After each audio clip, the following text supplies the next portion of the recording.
ఉపరాష్ట్రపతి ఎన్నికకు పోలింగ్ కొనసాగుతోంది. పార్లమెంట్ కొత్త భవనంలోని F101 వసుధాలో ఉదయం 10 గంటలకు ప్రారంభమైంది. సాయంత్రం 5 గంటల వరకు జరుగుతుంది. ఇప్పటివరకు దాదాపు 715 మంది ఎంపీలు ఓటేశారు. ఇంకో 66 ఓట్లు పోల్ కావాల్సింది. సాయంత్రం 6 గంటలకు లెక్కింపు ప్రక్రియ చేపడతారు. రాత్రి 8 గంటలకల్లా విజేతను ప్రకటిస్తారు. ఇవాళ ఉదయం పోలింగ్ ప్రారంభమైన వెంటనే పార్లమెంట్ హౌస్కు చేరుకున్న ప్రధాని మోడీ తొలి ఓటు వేశారు.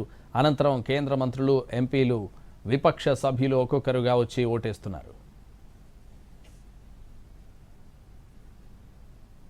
పార్లమెంటుకు ప్రాతినిధ్యం వహించే మొత్తం సభ్యుల సంఖ్య 788 అయినప్పటికీ 7 స్థానాలు ఖాళీ కావడం వల్ల ప్రస్తుతం 781 మందే ఉన్నారు. పోలింగ్లో పాల్గొనడం లేదని బీఆర్ఎస్, బీజేడీ, శిరోమణి అకాలీ దళ్ ప్రకటించాయి. ఆ ప్రకారం 386 ఓట్లు దక్కించుకున్న వారు విజేతగా నిలుస్తారు. ఎన్డీఏకి 425 మంది సభ్యుల బలం ఉంది. వైసీపీ, ఇతర పార్టీల మద్దతు కలిపితే ఆ సంఖ్య 436కు చేరింది. ప్రతిపక్ష కూటమి అభ్యర్థి జస్టిస్ బి సుదర్శన్ రెడ్డికి 324 మంది ఎంపీల మద్దతుంది. ఈ సంఖ్య పెద్దగా మారే సూచనలు కనిపించడం లేదు. ఉపరాష్ట్రపతి ఎన్నికలో రహస్య ఓటింగ్ విధానాన్ని పాటిస్తున్నారు.